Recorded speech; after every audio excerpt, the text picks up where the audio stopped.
প্রচন্ড গরমের মধ্যে শিলার সঙ্গে রাজের বিয়ে হয়। তারা দুজনে দুজনকে পছন্দ করে বিয়ে করে। শিলা যেহেতু দেখতে খুব সুন্দর হয়, তাই তার শাশুড়ি মা ছন্দা দেবী বৌমাকে বেশ পছন্দই করে।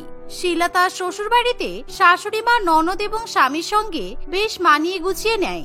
কিন্তু সমস্যা হয় যখন সবাই জানতে পারে এই গরমের মধ্যে তাদের বৌমা রুটি পাগল, আর শ্বশুর বাড়ির লোকেরা একেবারে বিপরীত, অর্থাৎ তারা প্রত্যেকেই পাতি ভাত পাগল ছিল। একদিন, বৌমা আজকে ভীষণ গরম পড়েছে, এই গরমে আমার কিছুই খেতে ইচ্ছে করছে না, তাই আজকে তুমি পাতলা মাছের ঝোল আর ভাত রান্না করে ফেলো। মাছের ঝোল তো ঠিক আছে, কিন্তু তার সাথে ভাত? ভাত আবার এই গরমে কেউ খায় নাকি? ভাত খেলেই শরীর হাঁসফাঁস করে। ভাত খাবে না তো কি খাবে শুনি? বিরিয়ানি নাকি চাউমিন নাকি এগ রোল? যাও গিয়ে এক হাঁড়ি ভাত বসিয়ে দাও, আর বেশি করে ভাত বসাবে, কারণ যা ভাত বেঁচে থাকবে রাত্রিবেলা সবাই সেই ভাত জল দিয়ে পান্তা করে খেয়ে নেব। তোমার বর আর ননদ দুজনেই পান্তা ভাত খেতে ভালোবাসে। শাশুড়ি মায়ের মুখে এরকম কথা শুনে শিলা মোটেই পছন্দ করে না, কিন্তু সে কিছু না বলে রান্নাঘরে চলে যায়। প্রথমে সে ভালো করে মাছের ঝোল রান্না করে এবং তারপর আটা মেখে গরম গরম ফুলকো ফুলকো রুটি তৈরি করে। রুটির গন্ধে শিলার মন একেবারে ফুরফুরে হয়ে ওঠে। সে প্রায় 50টা রুটি তৈরি করে। আর সকলে দুপুরবেলা যখন ভাত খাবে বলে আসে তখন, মা আপনি আমাকে ভাত করতে বলেছিলেন তো, কিন্তু আমি ভাত করিনি, কারণ চাল বাড়ন্ত, তাই আমি সবার জন্য রুটি করেছি। মাছের ঝোল দিয়ে রুটি খেতে দারুণ লাগবে। রুটির কথা শুনে তার শ্বশুরবাড়ির লোক ভীষণ পরিমাণে রেগে যায়, কারণ তারা মনে করে গরমের মধ্যে দুপুরবেলা রুটি খেলে তাদের শরীর সুস্থ থাকবে না। কি, এই গরমের মধ্যে রুটি? তোমার কি মাথা খারাপ হয়ে গেছে? এই গরমের দুপুরবেলা রুটি খেলে আমাদের পাতলা পটি শুরু হয়ে যাবে। আর চাল বাড়ন্ত হয় কিভাবে? কালকেই তো আমার ছেলে বাজার থেকে চাল কিনে নিয়ে এসেছে, এত তাড়াতাড়ি চাল কিভাবে শেষ হলো? চালের নামে মিথ্যা কথা বলে আমার তো কোনো লাভ নেই বলুন। দেখুন, গরমকালে আমার রুটি খেতে মন্দ লাগে না, আর রুটির গুণগত মান ভাতের থেকে অনেক বেশি, তাই আমি গরমকালে দুপুর হোক কিংবা রাত, দুই বেলাতেই আমি রুটি খাবো। এই বলে শিলা বেশি বেশি করে রুটি খেতে শুরু করে দেয়। আর বৌমার এরকম পেটুকের মতো রুটি খাওয়া দেখে শ্বশুরবাড়ির লোকেদের পেটের ভাত মুখে চলে আসে। আর এই দেখে শিলার শাশুড়ি মা ঠিক করে সে রাত্রিবেলা নিজেই সকলের জন্য ভাত রান্না করবে, কারণ সে গরমের মধ্যে কিছুতেই রুটি খেয়ে মরতে চায় না। তাই রাত্রিবেলা যখন ছন্দা দেবী ভাত রান্না করতে যায় তখন, সত্যি তো চালের ড্রামে তো এক দানাও চাল নেই, কিন্তু আমি যখন কালকে দেখলাম তখন তো ড্রাম ভর্তি চাল ছিল, এত চাল গেল কোথায়? আমার নিজের চোখেই তো বিশ্বাস হচ্ছে না। সেই সময় ছন্দা দেবী তার বান্ধবীর গলা শুনতে পায়। তার বান্ধবী অনেকক্ষণ ধরেই তাদের বাড়িতে এসে তাকে ডাকাডাকি করছে। এর ফলে ছন্দা দেবী রান্নাঘর থেকে বাইরে বেরিয়ে আসে। কিরে ছন্দা, সেই কখন থেকে তোকে ডাকাডাকি করছি, তোর কানে কথা যাচ্ছে না? কানের মাথা কি খেয়ে বসেছিস নাকি বলতো? আরে আমি শুনতে পাইনি, অন্য কিছু চিন্তা করছিলাম। জানিস ছবি, কালকে সকালবেলা রাজু 5 কেজি চাল কিনে এনেছে, কিন্তু আজকে সেই চাল গায়েব। আমি তো কিছুই বুঝতে পারছি না। এরকম আগে কখনো বাড়ি থেকে তো চাল চুরি হয়নি আমার। চাল চুরি? না না, আরে কালকে দুপুরে আমি জানালা দিয়ে দেখেছি তোর বৌমা রান্নাঘরের জানালা দিয়ে 1 ড্রাম চাল নর্দমায় ফেলে দিচ্ছে। আমি ভাবলাম হয়তো তোদের চালে পোকা ধরেছে, তাই হয়তো তোর বৌমা চাল ফেলে দিচ্ছে। কি সাংঘাতিক কাণ্ড রে! ছবি দেবীর এমন কথা শুনে ছন্দা দেবীর মাথা একেবারে ঘুরে যায়। আসলে আগের দিন দুপুরবেলায় ইচ্ছা করে শিলা যাতে ভাত রান্না করতে না পারে, তাই সব চাল জানালা দিয়ে নর্দমার মধ্যে ফেলে দেয়। শিলা তার শাশুড়ি মা এবং তার বান্ধবীর কথা লুকিয়ে লুকিয়ে কান পেতে শোনে, আর ভয়ের চোটে তার শাশুড়ি মায়ের সামনে যেতে পারে না। অন্যদিকে ছবি দেবী সংসারে আগুন লাগিয়ে সেখান থেকে কেটে পড়ে। বৌমা, আমি ভালো করে বুঝতে পারছি তুমি দরজার বাইরে দাঁড়িয়ে সব কথা গিলছো, এবার সামনে এসো তুমি। শিলা গুটি গুটি পায়ে সামনে এলে, না মা, আসলে আপনি কালকে এমন ভাবে ভাত রান্না করতে বললেন যে আমি আর কোনো উপায় পাইনি, আর আমি গরমে ভাত ছুঁতে পর্যন্ত পারি না, তাই আমি চাল ফেলে দিয়ে রুটি বানিয়েছি। তোমার কোনো ধারণা আছে চালের কত দাম? আর তুমি অন্যের দানা এভাবে অপমান করলে। আজ থেকে তুমি তোমার মতো রুটি করে নেবে, আর আমি আমাদের মতো ভাত রান্না করে নেব। তারপর থেকে শিলা প্রত্যেকদিন গরমের মধ্যে রুটি বানিয়ে খায়। অন্যদিকে তার ভাত পাগল শ্বশুরবাড়ি 2 বেলা ভাত খায়। এভাবেই দেখতে দেখতে কিছুদিন কাটে। একদিন শিলা তার জন্য গরমের মধ্যে ঘেমে স্নান করে রুটি বানাচ্ছে, এমন সময় তার বান্ধবী চম্পা তাকে ফোন করে। কিরে, কি করছিস? খাওয়া দাওয়া হলো? শোন না, বিকেলে সিনেমা দেখতে যাবি? উফ, তুই রাখ তো তোর সিনেমা। গরমের মধ্যে আমি পাগল হয়ে যাচ্ছি। দেখ না, আমি এখন রুটি বানাচ্ছি। কি, গরমের মধ্যে এই ভোর দুপুর বেলা তুই রুটি বানাচ্ছিস? তোর শ্বশুর বাড়ির লোকেরা ভাত খায় না? এই গরমে রুটি বেলতে বেলতে সেকতে সেকতে তুই তো পাগল হয়ে যাবি। হ্যাঁ, আমার শ্বশুর বাড়ির লোকেরা তো ভাত খায়, ওরা ভাত খেয়ে এখন ভাত ঘুম দিচ্ছে। কিন্তু আমি গরমে রুটি ছাড়া কিছুই খেতে পছন্দ করি না। আর আমার শ্বশুর বাড়ির লোকেরাও তেমন হয়েছে। একটু বৌমাকে রুটি করে দিলে কি হয় বলতো? শিলার এমন কথা শুনে তার বান্ধবী শিলাকে পাগল বলে সম্বোধন করে ফোন কেটে দেয়। আর এটাই স্বাভাবিক, গরমকালে সকলেই ভাত খায় যাতে শরীর ঠান্ডা থাকে। কিন্তু শিলা একেবারে বিপরীত গ্রহের প্রাণী। এভাবেই বেশ কিছুদিন কাটে। একদিন যখন ছন্দা দেবী নিজেদের জন্য ভাত রান্না করে, তখনই তার বৌমার নতুন রুটি মেকারের দিকে চোখ পড়ে।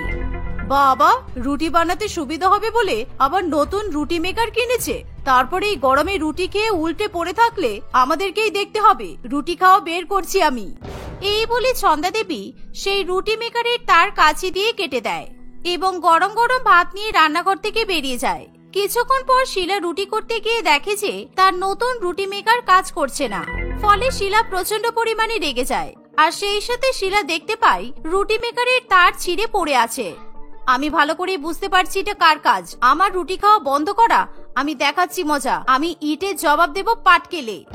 এই বলে শিলা লুকিয়ে লুকিয়ে বাইরে থেকে রোদের তাপে তেতে থাকা বালি নিয়ে এসে শাশুড়ি মায়ের ভাতের হাঁড়িতে মিশিয়ে দেয় আর নিজের জন্য হাতে রুটি তৈরি করে ফেলে। কিছুক্ষণ পর ছন্দা দেবী, রাজ এবং রীতা যখন ভাত খেতে বসে, তখন তাদের মুখে গরম গরম বালি পড়ে। ইস মা, এই ভাতে এত গরম বালি কেন? আমার গরমে মুখ পুড়ে যাচ্ছে। ছি, ভাতে এরকম বালি কোথা থেকে এলো? খাওয়াটাই ভেস্তে গেল আমার। ধুর। এই বলে রাজ এবং তার বোন খাওয়ার টেবিল ছেড়ে উঠে পড়ে। ছন্দা দেবীর আর বুঝতে কোনো অসুবিধা হয় না এই কাজ তার বৌমাই করেছে। কিন্তু সেও যেহেতু দোষী, তাই সে তার বৌমাকে কিছু বলতে পারে না।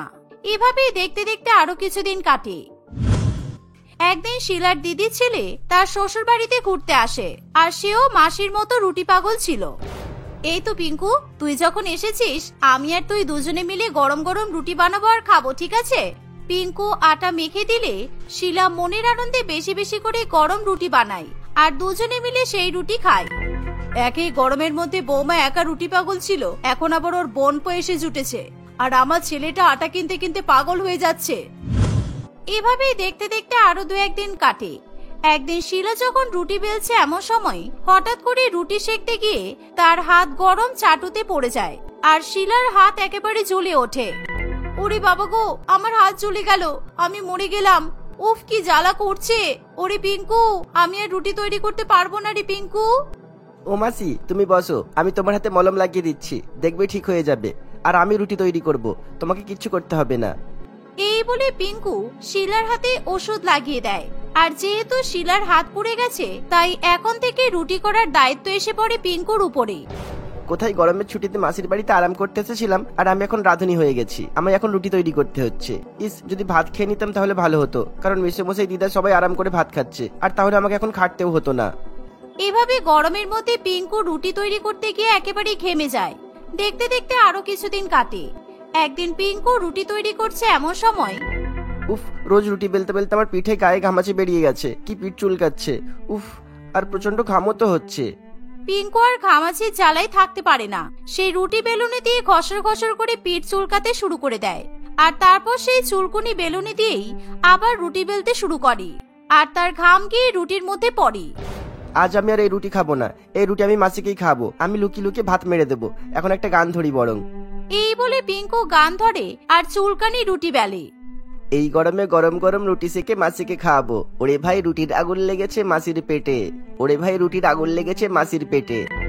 এরকম গান শুনে শিলা ঘর থেকে শুয়ে শুয়ে বেশ খুশি হয়। কিছুক্ষণ পর পিঙ্কু লুকিয়ে লুকিয়ে ভাত মাংস খেয়ে নেয় আর নিজের মাসির জন্য গরম গরম রুটি নিয়ে চলে যায়। শিলা এত রুটি দেখে ভীষণ পরিমাণে খুশি হয়ে যায়। পিঙ্কু, এই গরমে রুটি করতে তোর খুব কষ্ট হচ্ছে বল? ইস, আমার খারাপ লাগছে রে তোর কষ্ট দেখে। গরমে মুখটা পুরো রুটির মতো শুকিয়ে গেছে তোর। আরে কিচ্ছু না, আমি ঠিক আছি। আর তুমি এবার রুটি খেয়ে নাও। শিলা সেই রুটিগুলো গপ গপ করে গিলতে শুরু করে। সেই রুটি ছিঁড়তে ছিঁড়তে পিঙ্কুর প্রশংসা করতে থাকে। কিরে, তুই খাবি না? এই নে, আমি তোকে নিজের হাতে খাইয়ে দিচ্ছি। রুটি আর মাংস খেয়ে নে। না না মাসি, আমার পেট ভালো নেই, তুমি খাও। আমি আজকে কিচ্ছু খাবো না, না খেয়ে থাকবো ঠিক করেছি। ঠিক এমন সময় ছন্দা দেবী হাসতে হাসতে রীতার সঙ্গে সেখানে চলে আসে। হ্যাঁ পিঙ্কু, তুমি তো না খেয়ে থাকবেই, কারণ তুমি যে পেট পুড়ে আমার রান্না করা মাংস ভাত খেয়েছো, তাই তোমার খিদে নেই। আর তোমার তো এরকম চুলকানে রুটি খেতে বয়েই গেছে। পিঙ্কু এই কথা শুনে একেবারে ভয় পেয়ে যায়, আর শিলা কিছুই বুঝতে পারে না। তখন ছন্দা দেবী শিলাকে একটা ভিডিও দেখায়, যেখানে পিঙ্কু গান গাইতে গাইতে গরমে বেলুনি দিয়ে পিঠ চুলকাচ্ছে, আর সে একই বেলুনি দিয়ে রুটি বেলছে। সেই সাথে পিঙ্কুর ঘাম রুটির উপর গিয়ে পড়ছে। এরকম ভিডিও দেখে সঙ্গে সঙ্গে শিলার বমি পেয়ে যায়। কি, তুই আমাকে তোর ঘামওয়ালা রুটি খাওয়ালি? ছি ছি ছি ছি ছি, আমার ভীষণ বমি পাচ্ছে। নিজে মাংস ভাত খেয়ে আমাকে চুলকানি রুটি খাওয়ানো। তুমিও তো হাতের জ্বালাই নাটক করে রুটি করার ভয়ে শুয়ে আছো, আর আমার মতো হাঁটুর বয়সী ছেলেকে দিয়ে রুটি করাচ্ছ। আর সেই আগে আমি ঠিক করেছি আমি এখন ভাত খাবো আর তোমাকে আমার রুটি খাওয়াবো। শিলার বমি কিছুতেই থামতে চায় না, তার ভীষণ পরিমাণে শরীর খারাপ করে। ফলে তখন তার শ্বশুরবাড়ির লোকেরা শিলাকে সিদ্ধ ভাত খাইয়ে সুস্থ করে। অন্যদিকে পিঙ্কু আর লজ্জায় সেখানে থাকে না, সেও নিজের বাড়িতে ফিরে যায়। মা, আমি আর এই গরমে রুটি খাবো না, কারণ সত্যি ভাত খেয়ে আমি খুব শান্তি পেয়েছি। তার সাথে ভাত রান্না করতে বেশি খাটনি হয় না, আর রুটি দেখলেই আমার কেমন যেন ঘৃণা করছে। যাক, তোমার যে চুলকানি রুটি খেয়ে শুভ বুদ্ধির উদয় হয়েছে, তাই দেখে আমি খুশি হয়েছি। তারপর থেকে গরমের মধ্যে রুটি পাগল বৌমা আর রুটি খেতে চায় না। সেও তার শ্বশুরবাড়ির লোকেদের মতো গরম গরম ভাত খেতে শুরু করে দেয়। ফলে তাকে আর গরমের মধ্যে কষ্ট পেতে হয় না। এভাবেই তারা সকলে মিলে সুখে শান্তিতে বসবাস করতে থাকে। অহনা তার মা সঙ্গীতা দেবী এবং বাবা মদন বাবুর সঙ্গে বাস করত। অহনা এবং তার মা দুজনেই পেটুক প্রকৃতির ছিল। তারা যে কোনো খাবার খেতে খুবই ভালোবাসত। যে কোনো খাবার চোখের সামনে দেখতে পেলে তারা কিছুতেই নিজেদেরকে নিয়ন্ত্রণ করতে পারত না। মদন বাবু তাদের এরকম আচরণের জন্য প্রায় সময় বিরক্ত হয়ে উঠত, কারণ তারা এতটাই পেটুক ছিল যে মদন বাবুর কথা চিন্তা না করেই বেশিরভাগ সময় সমস্ত খাবারটাই খেয়ে নিত। এমনই একদিন সকালবেলা। কি সকালে দেখলাম তোমরা কতটা তরকারি করলে, কতগুলো রুটি করলে, আর আমার জন্য মাত্র একটা রুটি আর তরকারি কই? আর যদিও একটু আচার দিয়েছো, তা তো আবার অনুবীক্ষণ যন্ত্রতে দেখতে হবে মনে হয়। না বাবা, আসলে মা তোমার জন্য 4টে রুটি আর তরকারি রেখেছিল, কিন্তু আমি যে এখনই রান্নাঘরে তোমার খাবারটা আনতে গেলাম, আর খাবারগুলো দেখে আমার খুব খিদে পেয়ে গেল। সেই জন্য আমি 3টে রুটি দিয়ে সব তরকারি খেয়ে ফেললাম।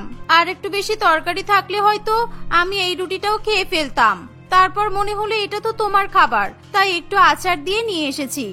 একটু আগেই তো তোরা সকালের খাবার খেলি, তারই মধ্যে তোদের আবার খিদে পেয়ে গেল। তোদের কি মামের খাবার দেখলেই খিদে পাই? শুধু শুধু আমাকে একটা রুটি না দিলেও পারতিস। আমি খাবো না, এটা বরং তুই খেয়ে নে। ঠিক আছে বাবা, তুমি খাবে না বলছো যখন, তখন আমিই খেয়ে নিচ্ছি। আচার দিয়ে রুটি খেতে খারাপ লাগবে না। এই দাঁড়া দাঁড়া, তুই তো তোর বাবার ভাগের খাবার থেকে 3টে রুটি খেয়ে নিলি, আর এখন আবার এই রুটিটা খাবি? এটা আমি খাবো। আজকে সকালবেলা তুই আমার থেকেও 5টা রুটি বেশি খেয়েছিস। এরকম করে কেন বলছো বলো? মায়েরা তো নিজেরা না খেয়ে সন্তানদেরকে খাওয়ায়, আর আমি তো বিয়ে করে শ্বশুর বাড়িতে চলে যাব। ওখানে গিয়ে যদি আমি ভালো মন্দ খাবার খেতে না পারি তাহলে?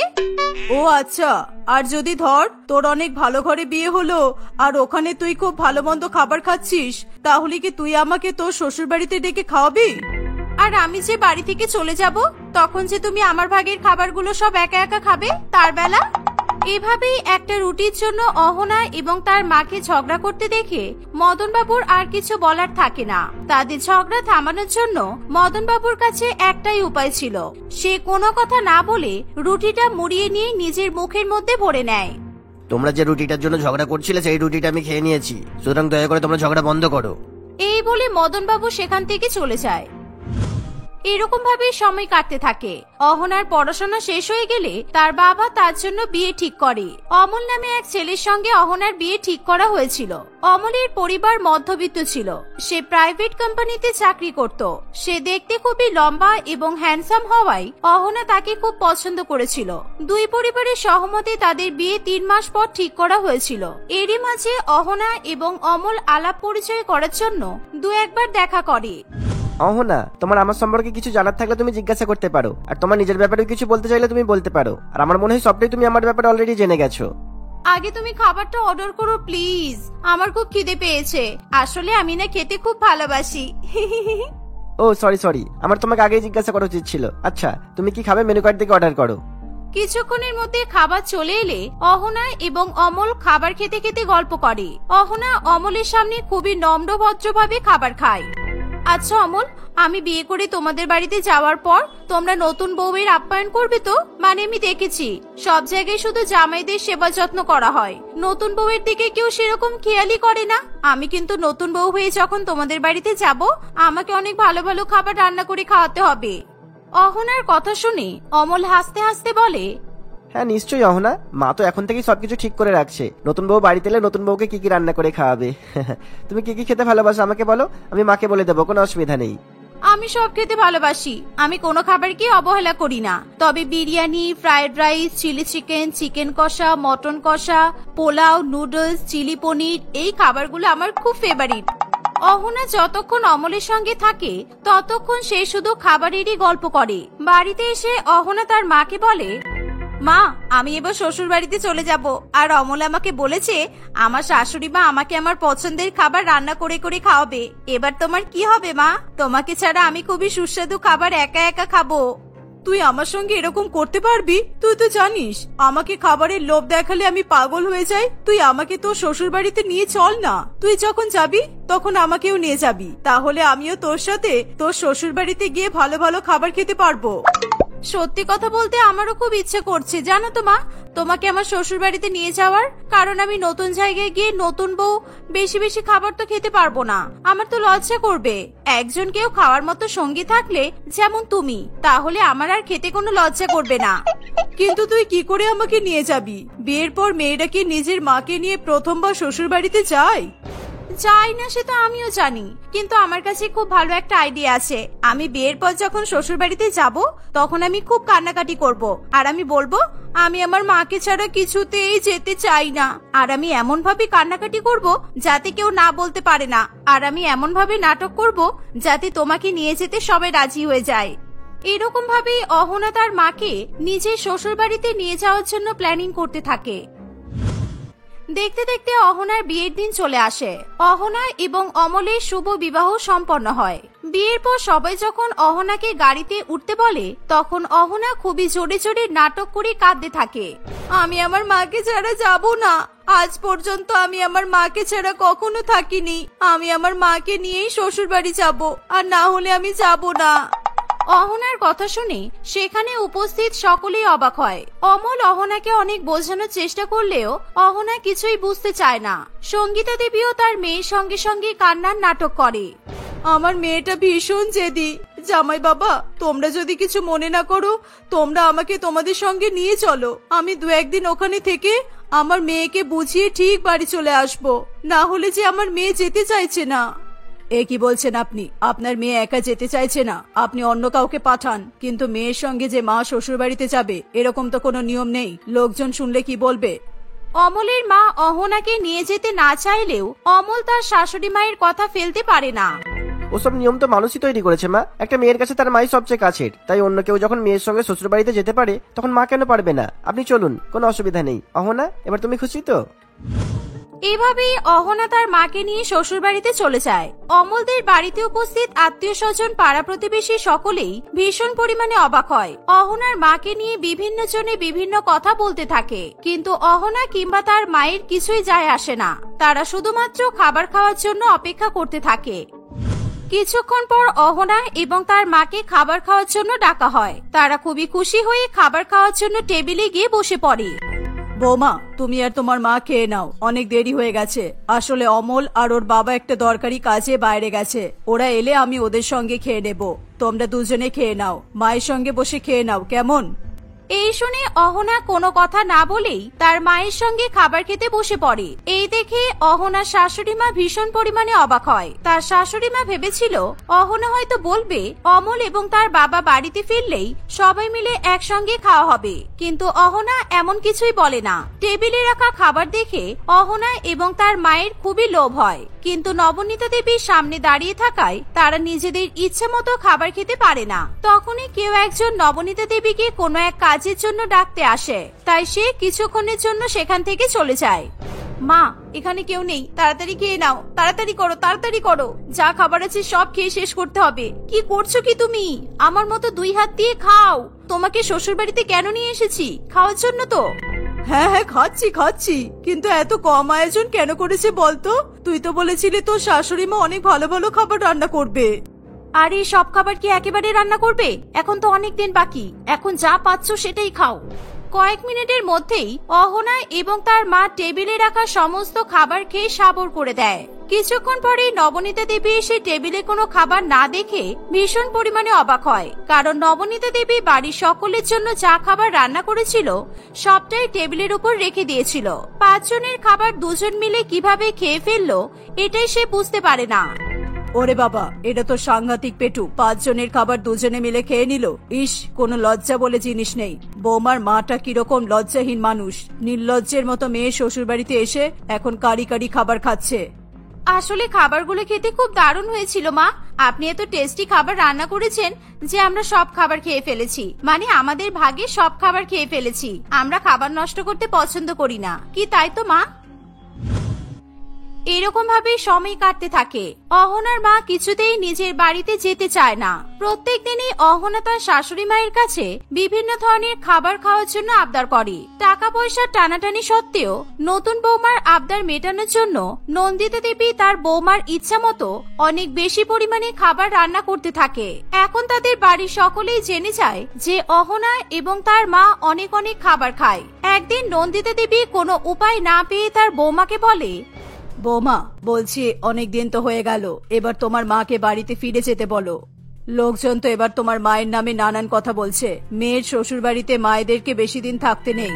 ঠিক আছে মা, আমি আমার মাকে চলে যেতে বলবো। আসলে আমি আমার মাকে ছাড়া থাকতে পারি না বলে এতদিন মাকে এখানে থাকতে হচ্ছে, না হলে মা অনেক আগেই চলে যেত। এই বলে অহনা তার মায়ের কাছে যায় এবং তার মাকে বাড়ি যাওয়ার জন্য বলে, কিন্তু সঙ্গীতা দেবী কিছুতেই সেখান থেকে যেতে চায় না। এত তাড়াতাড়ি আমি এখান থেকে যাব না। এই তো মাত্র 1 মাস হলো। তুই তোর শাশুড়ি মাকে কিছু একটা বল না। তুই যখন যেটা বলছিস তোর শাশুড়ি মা তো রান্না করে দিচ্ছে। বাড়িতে গেলে কি আমি অত ভালো মন্দ খাবার খেতে পারবো? জানিস তো তোর বাবা কেমন কিপটে। ঠিক আছে মা, তুমি একটা কাজ করো, তুমি এখন বাড়ি যাওয়ার জন্য ব্যাগটা গুছিয়ে নাও, আর তুমি সিঁড়ি থেকে নামার সময় পড়ে যাওয়ার নাটক করবে। ব্যাস, তারপর তুমি বলবে তোমার পায়ে লেগেছে, কোমরে লেগেছে, তাই তুমি হাঁটতে পারছো না। তারপর 1 মাস তুমি আবার এখানে থেকে যাবে। মা মেয়ে দুজনে মিলে আবার ভালো ভালো খাবার খাবো। ঠিক তখনই সেখানে অমল এবং তার মা চলে আসে। ছি বৌমা, এরকম করতে তোমার লজ্জা করছে না? শুধুমাত্র ভালো ভালো খাবার খাওয়ার জন্য তোমরা এতটা নিচে কিভাবে নামতে পারো? কিরে অমল, তোকে আমি বারবার বলেছিলাম তো এই মেয়েটা সুবিধের নয়, একে বিয়ে করিস না। এই মেয়েটা তো খেয়ে খেয়ে আমাদের পুরো পরিবারটাই এবার ধ্বংস করে দেবে। আর আপনি আপনার মেয়েকে তো কোনো শিক্ষাই দিতে পারেননি, কারণ আপনার মধ্যেই তো কোনো শিক্ষা নেই। নিজের মেয়েকে শিক্ষা দেবেন কিভাবে? আমি তোমার কাছ থেকে এটা আশা করিনি অহনা। কোনো জিনিসটা অতিরিক্ত ভালো নয়, আর খাবার প্রতি এত লোভ লালসা করাও কখনো উচিত নয়। আমাদের সম্পর্কের একটা নতুন সূচনা হচ্ছে, আর তুমি সেটাকে নষ্ট করে দিচ্ছ। এমন কথা শুনে অহনা এবং তার মা দুজনেই নিজেদের ভুল বুঝতে পারে। আমাকে ক্ষমা করে দিন দিদি আর জামাই বাবা, আমার মেয়ের এতে কোনো দোষ নেই। অহনা আমাকে অনেকবার চলে যেতে বলেছে, আমি ইচ্ছা করেই এখানে ছিলাম। আসলে খাবার খাওয়ার লোভে আমরা এসব করে বসেছি। আমি আজকে এখান থেকে চলে যাব। তোমরা দয়া করে আমার জন্য অহনাকে আর কোনো কথা শুনিও না। অহনাও তার স্বামী এবং শাশুড়ি মায়ের কাছে ক্ষমা চায়। সেদিনই অহনার মা সেখান থেকে চলে যায়। অহনা সেদিনের পর থেকে খাবার খাওয়ার প্রতি নিয়ন্ত্রণ করার চেষ্টা করে।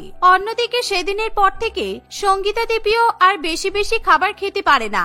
এভাবেই তারা সবাই মিলে হাসি খুশি বসবাস করতে থাকে।